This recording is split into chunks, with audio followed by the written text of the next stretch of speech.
very much for joining us for this conversation. As you know very well, this is Lucas Media, and we are very, very delighted to have you on board to get your views and perspectives on a number of political interest areas. Yes. Just for the sake of our viewers, Mr. Aliet, I know you are well known. You can just be introducing yourself one more time for the sake of our viewers. Karibu sana, Mr. Aliet. Thank you very much. As is put it right, I'm George Aliet. George Aliet is a political strategist. I reside in Nairobi, ply my trade around. Okay. But of course, I try to give insight almost once at a time about the contemporary issues based on our current affairs. Yes. Mr. Aliet, recently we witnessed Junet Mohammed, the PS, Ali Hassan Joho, the Mombasa governor, Abdul Swamad Sharif Nasir. We witnessed recently when they mentioned that there are elements within the ODM party who are brokers, basically who are Mamluki, allegedly sent by former President Uhuru Kenyatta to sabotage the party and sell the party to Uhuru Kenyatta in the name of helping ODM. Are these allegations true, Mr. Aliet, based on your updates and based on your linkages? And if at all these allegations are true, because we are looking at the commotion that is within ODM, who are these within ODM working with Rigathi Gachagua or former President Uhuru Kenyatta to try and sabotage ODM from within? Thank you very much. I think, one, ODM at this point in time has so many issues, basing arguments that the figurehead is no longer there, and so everybody wants to take charge. And I think, as you know, a society where organogram is probably not honored, then things are not basically bound to be the same. But over the issue of the pronouncements of Junet, Joe, and others, according to me, as a serious party proponent, I can only say that to me they are rumors, because literally I cannot authenticate. Because, as you know, at times, when a thief is caught, everybody wants to shout that the other person is the thief. So basically, I cannot say much. The only thing that I know is that at this point in time, there are leaders who are probably aligned to the united opposition, and that there are those who are realistic ODM leaders.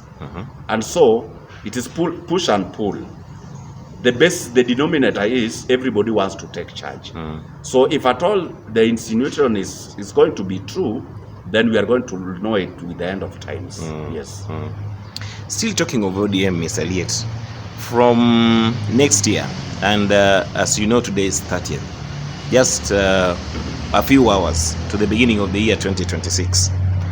Are there actions that you feel ODM should take against those that have been alleged to sabotage the party or go against party rules and regulations?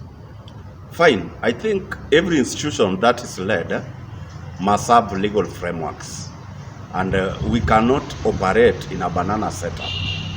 Having said that, what I know is that if the allegations are anything to go by, if they are justified based on the due diligence done by the organs of the party, then I think it is moral that legal actions should be taken. But having said that, I think they need to move with speed and ensure that the party's organogram is ratified formally. That one is going to necessitate them to complete the elections that have not been done. Like the Nairobi one, Homa Bay, name them. There are quite a number of counties, I think there are 4 for that matter, who've not finished their election, the party elections. So after that, then I think they need to go straight away to the NDC to do proper ratification. Then after that, I think the party is good to go. If they realize that the allegations are factual, then I think they know what to do within the legal framework of the party. Yes. So, Mr. Aliet, you opine that the party needs to take action against the alleged saboteurs. You are right. We can never run a system where we are pulling from different sides and we expect to achieve a goal. Yeah.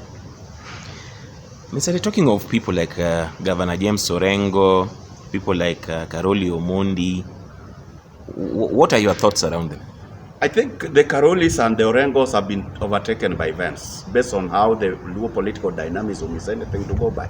Because however much we are talking about party ODM, but the biggest nominal percentage in terms of population index is the Luo nation. And so whenever there's anything that is not auguring well with the party, then I think the Luo nation is injured.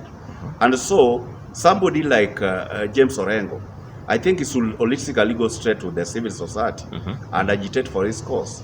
He doesn't mean well for what we believe in. Because literally, from all that time, what we've been agitating for is to get fairness, service delivery, and human rights. But at this point in time, I think nobody is holy than thou.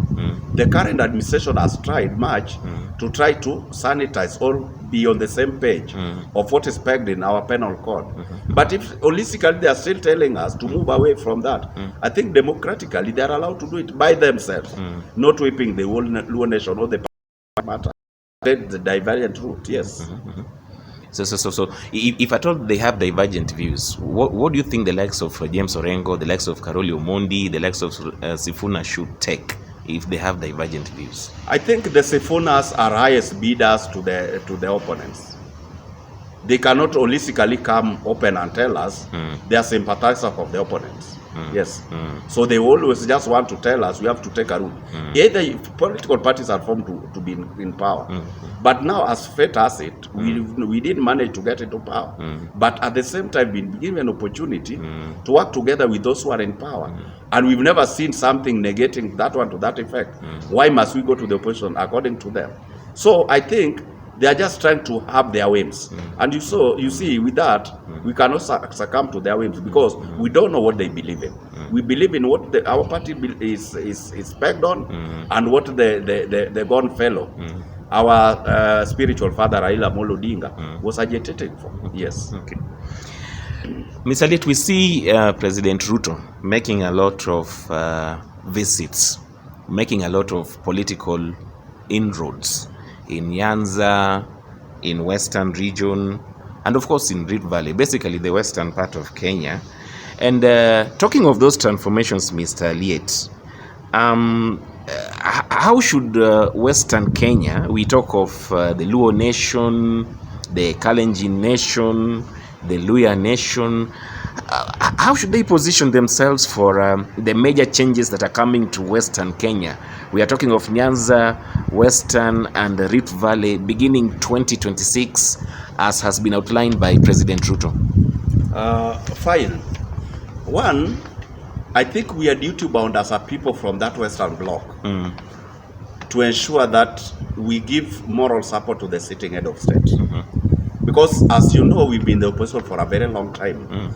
Our bone of contention has always been what is inscribed in Chapter 4. In Chapter 4, we are talking of Bill of Rights. And in the Bill of Rights, we have so many things, ikiwemo equitable distribution of resources. And if these are the things the president is trying to work on, not really being pipe dream, but we've seen him rolling them out, I think we have no any other opinion except to work together with him to ensure that that one is actualized. And so him going that route several times to us is good riddance, because you can never purport to bring a setup that you are not conversant with. When he's talking of roads, is frequency there with necessitates this roads to be built? If he's talking of, let's say, hospitality setups, is frequency there is going to ensure these things are done, as well as familiarization with the culture of these people. What do they believe in? What is it that they want? You can only understand some of these aspects if at all you are with them almost every time. And with the tight schedule, if you see the head of state ensuring that several is at your place, then I think that's a God-given opportunity you should capitalize on. Yes. Thank you very much, Mr. Aliet. Let's talk about the referendum question, because it has been raised critically by no less than the Prime Cabinet Secretary, Musalia Mudavadi. And you will also appreciate that the Constitution of Kenya 2010 provides for review of the Constitution periodically every 8 to 10 years, so as to match the current situation on the ground. And you'll also recall that the late Prime Minister Raila Odinga and the former President Uhuru Kenyatta at some point attempted to bring in the big BBI initiative, but unfortunately the process was stopped by the courts because of some sections within the BBI initiative which the courts felt that did not adequately address matters to do with adequate public participation. This time round, Mr. Aliet, what are the actions, what are the steps that the current administration should take, the broad-based government, to ensure a successful and implementable referendum? Well, I think the Prime Cabinet Secretary was just trying to give an insight of the probable legal situations that are going to come along with the elections of the forthcoming general election. As you know, in our constitution that was promulgated in 2010, you go as far as reading Article 89 that talks about constituency boundary delimitation. That should be done every 5 years at least, or at most 12 years. But as you remember, the last time the boundary delimitation was done was such a long time when Andrew Ligali was the one championing it. So up to this point in time, there are constituencies that are bulged. They have grown to an extent that there's need for them to be divided. Either they come 2 or 3, and there are those constituencies that equally should be quashed based on the parameters that are considered for a constituency to be set up. There are those with the lowest population percentage expected of a constituency. At the same time, you realize that with the same promulgated constitution of 2010, we did add the 2/3 gender rule. The 2/3 gender rule entails as either elective or appointive. There should never be a gender that is superseding another one in terms of the numerical strength. So, and at the same time, you can never purport to come with the boundary delimitation when you've not factored in the census. Are you getting that? And with the census, the last census that was done in 2019, with the legal notice order of 205-18, then you realize that there are areas, more so in the northern Kenya, that did litigate the census results. They were questioning the factual nature of the given out results. And so the court did give a direction for probably a reconsideration in next year, January or February, for the census report to come out for the litigated areas. So this one brings probable lacuna in our constitution when we try to go forward. And as you realize that one gives hiccups to the general election, if at all we have to do it without considering some of these things. And this is why the Prime Cabinet Secretary did come up.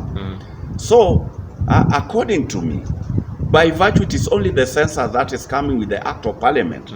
If it comes to the boundary delimitation and census, these are things pegged in the structural framework of the Constitution of 2010. And so at any given time, there are things you can never rationalize by an act of parliament. They holistically have to go to the referendum. So having said that, I don't know how it will go with the level minds, but according to me, it becomes a nightmare, being that we have a nation with a polarized political setup. There are people, like I've heard since it was made public, there are people who are saying the current administration is afraid of a defeat. And so they are looking for a situation to extend the term. But on the other flip side, doublespeak, it is also going to be absurd because we are not in a banana republic. Because if at all that legal litigation is undertaken to stop the general election, then if at all the administration is going to overlook it, then it is like we don't respect the rule of law. So, according to me as a layman, I only think that what is going to transpire is the public interest. If the public interest dictates that we cannot, pushing a presidential term, pushing the term, election cycle term, is going to have big ramification, then I think we have to go to the election. And so these other things must be ratified thereafter. But I think if at all it was not about polarization, then we have no otherwise but then is to ensure the general election is run in tandem with the census. Yes. So that we have a win-win situation. Because like, for example, when the former CJ, David Maraga, was in office, he did give direction to the sitting president, then Uhuru Kenyatta, to dissolve parliament because the two-thirds gender rule was never met. But President Uhuru overlooked it because it was like more or less the government has collapsed. I get that. So that's the same effect. If not going to the election 2027 because of a litigation, I think the public interest should supersede some of these things.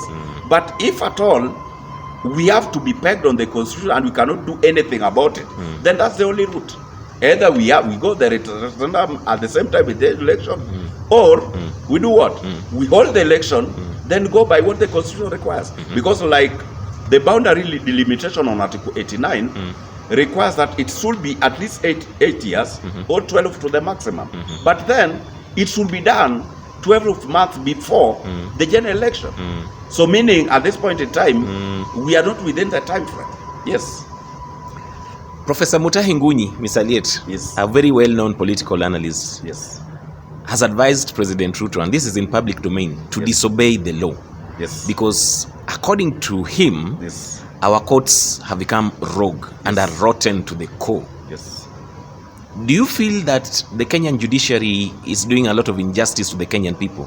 And should President Ruto, going by what is currently going on, should he disobey the law in certain aspects of his administration and implementation of government policies? I think one, I concur with Professor Ngunyi 1,000% times. Because there are things that are not feasible. Let us move away from what is probably going to come, because it is still a narrative. Let me ask a very stupid question. What is wrong with a grant the president of US, Trump, giving to the Kenya government? What is wrong with that? You litigate that. And you expect people to sit back and wait for the litigation process to go through.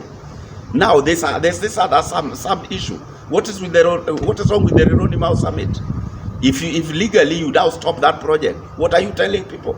Now, for example, today, if let's say the sitting president doesn't respect the rule of law, of course he always respects. If he doesn't, then automatically he's going to extend his term. Yes. And so the only wiser thing, not only on this, I think there are some things that should be disregarded. Yes. Because our judiciary has decided to show us the middle finger. They are not living as per what their professional ethics entails.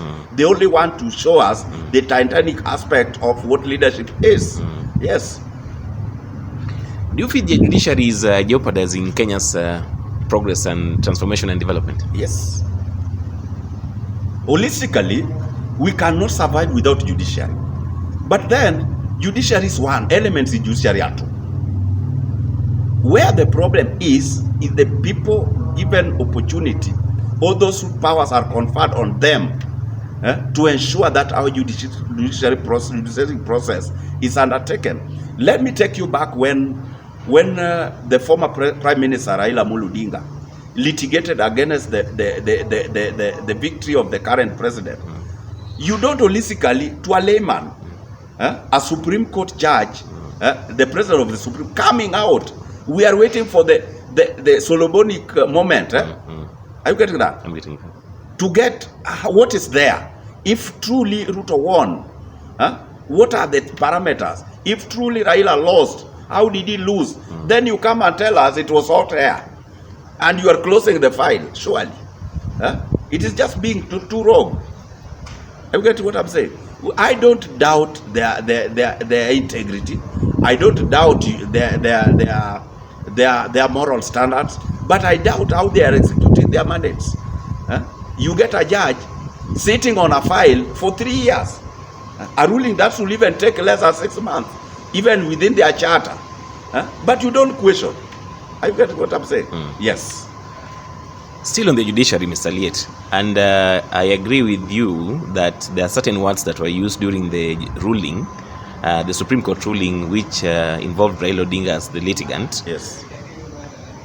Are there mechanisms through which citizens can then take initiatives to ensure that the judicial officers whom they feel are not performing well are recalled? Because the constitution, the preamble of the current constitution says that we the people, they can either rule directly or through the elected representatives, and we know that government has three arms, that is the executive, the legislature and the judiciary, under all pertain to serve the people.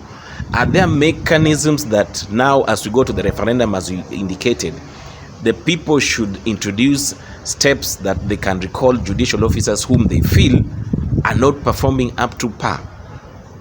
Let me say this. Myself, I don't cast aspersion on our legal frameworks, be it sessional papers, be it policies, be it bylaws, be it the real penal code. You talk about the real framework of that constitution. I don't doubt deficiency of any nature. Because like if you talk of recall clause, you go to the elective officers, the MCS, the MPs, the Senate, the governors, name them. We have a mechanism of recalling them. You go to the judiciary, we have a mechanism of recalling them through the GS. But now, the only way I can sum it up is that our wanting scenario is moral standards. Our wanting scenario is the moral standards. Are you getting that? That Article 10 in Chapter 2 is a big issue. Our moral principles is wanting. And that's why I always say you cannot legislate morals. Are you getting what I'm saying? The Constitution is superb, but the spirit of the Constitution is a problem. Somebody understands this is what I need to do, but by virtue he or she has enormous powers conferred on him or her, he or she decides to do the otherwise, and nothing you will do. Like let's say if you talk of the Supreme Court, that's the highest, the apex court. Once we've ruled, that is it, and you will not question anything. Are you getting what I'm saying? There are others who say, I'm going to rule it my way, either it becomes authority or hogwash. Let it proceed to the next level. And that chapter is closed. Nothing you'll do on it. Yes. Are there alternatives that the citizens should be given then to take legal redress if they feel that the rulings even at the Supreme Court level, either through their representatives or through the executive, are there mechanisms that Kenyans should be given? I've told you they are there. Even at this point in time, they are there. But now, who is going to form that bench? Who is going to sit on that bench? You have hyena and you have a sheep. A sheep want to litigate and the judge is an hyena. You want to litigate against an hyena and you present the petition to the plaintiff to the hyena. What fairness are you expecting? So the denominator is our morals. We upgrade our morals, we are good to go. We don't have issues with our legal frameworks. They are standard. Yes. Talking of the referendum still, Mr. Aliet, because you are giving very valid points. What aspects of the referendum or amendments, what aspects of amendments should be included in the referendum? Because it's now practical that the referendum is likely to take place. Should we still hold certain offices like the women rep, for example? If it is at all representation, how many members of parliament should we look into? Because Kenyans will now come along to give their reflections. Are there certain aspects that you feel should be relooked into? My friend, some of these things goes with our principles per capita and our leadership prowess, like Article Chapter 6 of integrity. The only thing that is apparent here is that we are supposed to look east, but we are looking west. Anything in our constitution is okay. Like for example, I cannot agitate for a boundary county was to be reduced. Let's say from 47 to what? Because the number dictates the efficiency that people get. It is just the same way telling us, let us move away from the central units, come back to the central setup. Are you getting that? Just the same way telling us, let us do away with the CDF. What I expect, where there is deficiency in terms of our legal frameworks, that's the only thing they need to adjust. Like ensuring that CDF is legitimately in place. Are you getting what I'm saying? Only that, but not that we do away with the CDF. Just ensuring if there are anything to go by to limit the employment level of the county staff. Only that. But having said that, we have to accept our GDP is not bad off. What is wanting is pilferages of the public resources. Yes. Because like you realize, a county government wants to employ more than the national government. I get what I'm saying. You get a governor is having a deputy across the board. A county is having service board. Service board is employing everybody. But I don't have issue with that. Because if anything, I think they are employed there to do something. What needs to be controlled is pilferages of the public resources. But on issues reducing, or let's say doing away with the women rep, I think the women rep was brought to caution the two-quarter gender rule of Article 27. Are you getting that? The affirmative action. Yeah, that affirmative action. So, according to me, we don't have these issues. Issues that are there is that let people go by the spirit of the Constitution and do what is required. Let us organize well our moral standards. Then this country is just heaven. Yes. Should we do away with the presidential term limits in the new referendum? According to me, we cannot do away with the presidential term limit. Yes. Because human is to error, my friend. Today, if you ask me, I give Ruto another 10 years. I'm very comfortable. Pegging my argument of what is happening now. I'm assuming up to the 11th year, Mheshimiwa Rais is still going to be the Ruto I'm seeing today. Yeah. Because with the Ruto I'm seeing today, I'm trying to see the sovereign wealth fund being created. That the cabinet did give authority on the session paper on December 15. The infrastructure national fund, the national infrastructure fund, being worked on. I'm seeing Rironi Mau Summit is being worked on. I'm getting what I'm saying. So with this, if you ask me, I can never decide. Let's give Ruto 20 years, assuming after the 19th year, the same route I'm seeing today is the same Ruto. But what if we get another Ruto? Because the Constitution is designed in a manner to give a buffer zone to a rogue leader and a good leader. Let's say, for example, to me, I have a good leader by the name of President Willliam Ruto. What of tomorrow? If I'll have another rogue leader in the name of Jojo Aliet. You get what I'm saying? So with the term limit, I think it should be remain like that. But if nature dictates, we can decide to isongeze kidogo. There was a narrative of, let us have a term limit that is want. Let's say if it is 7, you work and go. My friend, it is going to be hectic. Because now you know you are not really seeking. Nothing is threatening you to perform. You do your way, thanks for the 7 years and you go. Yes. Okay. So based on your analysis, we should retain the current structures. Yes. Even if you're going to have the referendum, we should not do away with 47 counties. Yes. We retain them. Yes. We retain the presidential term limits. Yes. Because we do not know what would happen tomorrow. Yes. The kind of person will come to office tomorrow. We legitimize CDF. Yes. Mr. Aliet, to make it easy for people to recall non-performing elected leaders. Yes. There are provisions in the Constitution currently that allow for that. Yes. But it is not being exercised, even in situations where we see clearly that we have leaders who are not performing. Yes. How should we make it easier?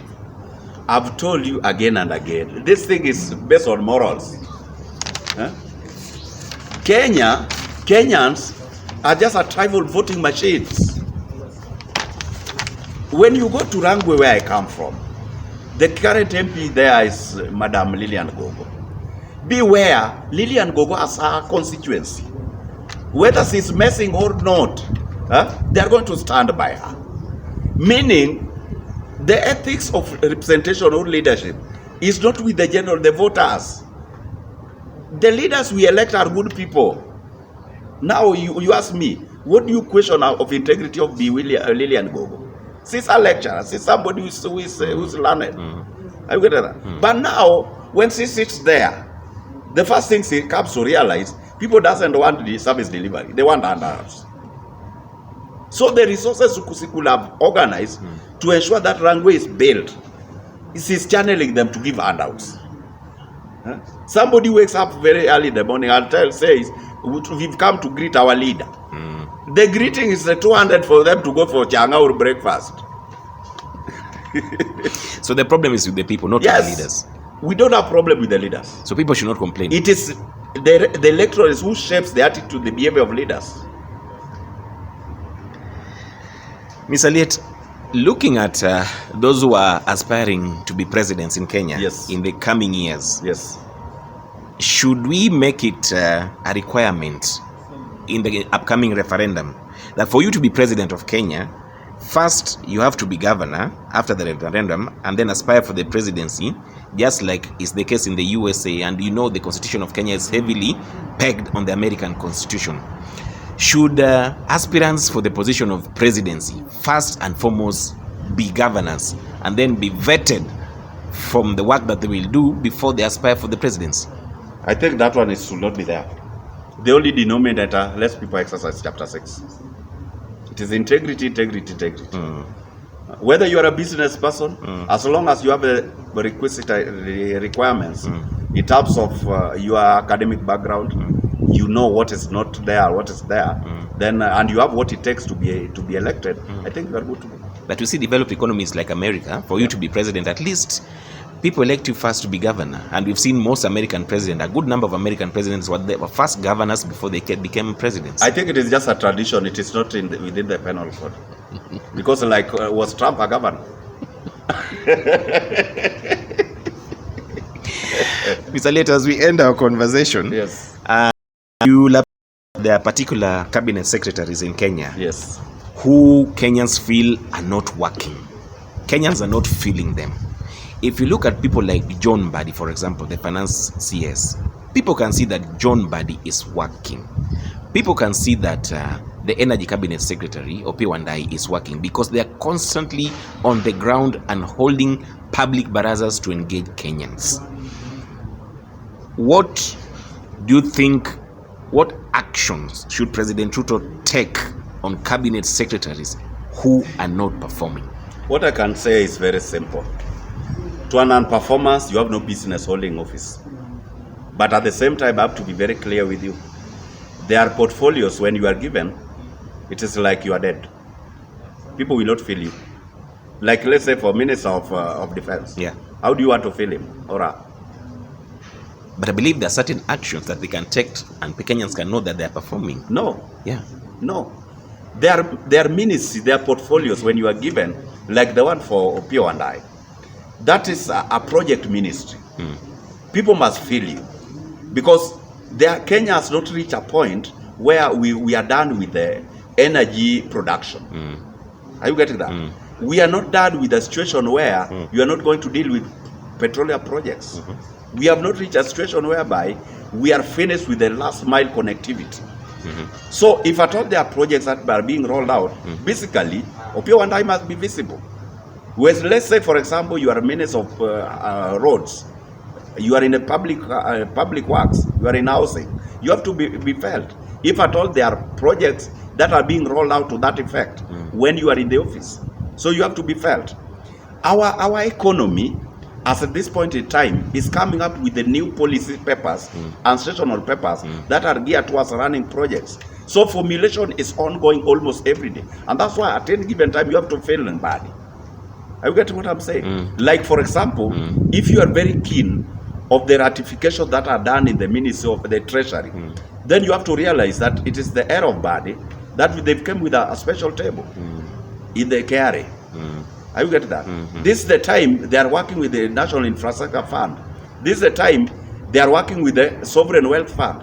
This is the time they have ratified the prescriptions in the pension scheme. So there are enormous policy papers that are being ratified to conform with the prospects of how the government, the Kenyan economy should be done. This is the time you realize we were working on stabilizing the dollar, the inflation rate. So literally, Mbadi will be the talk of town because there are so many enormous things running in tandem in his or our ministry. Are you getting what I'm saying? There are ministries that you cannot fail. When you are not running a projects in water and forest, are you getting that? Then literally, environment ministry, you will not fail them. So according to me, performance the government as a yardstick of how to measure the performance of a CS. If it is justified that a certain CS is not performing, the only moral duty the president has is to relieve them of their duties. But their non-performance cannot be per se on public perception. Because if you go the court of the public opinion, my friend, even Mbadi, you get the former person, Ndindi Nyoro, castigating economic prowess of Waziri, then you'll be sorry. So the perception of performance of a leader is pegged on how an individual is viewing that leader. So it is the moral authority or the people given powers who are having the prerogative to appoint at hire and fire to check into those based on their contractual framework they put in place to ensure service delivery is given out. Yes. Okay. As we finish off, Mr. Aliet, the reason why I'm saying this is that I've spoken to so many young people out there, and they're feeling that even the minister, the current CS for sports, Salim Mvurya, who is the former governor within the Coast region, they're not feeling him because this is a very huge sector of our economy where young people are involved. We have the creative sector, we have the sport industry. They're not feeling the minister, and that's why I'm saying what should be done to these cabinet secretaries who Kenyan feel are not being felt on the ground. Let me tell you, Waziri is just a figurehead. Accounting officer, the PS. Down along that organogram, there are people who are doing every nitty-gritty that is that ministry.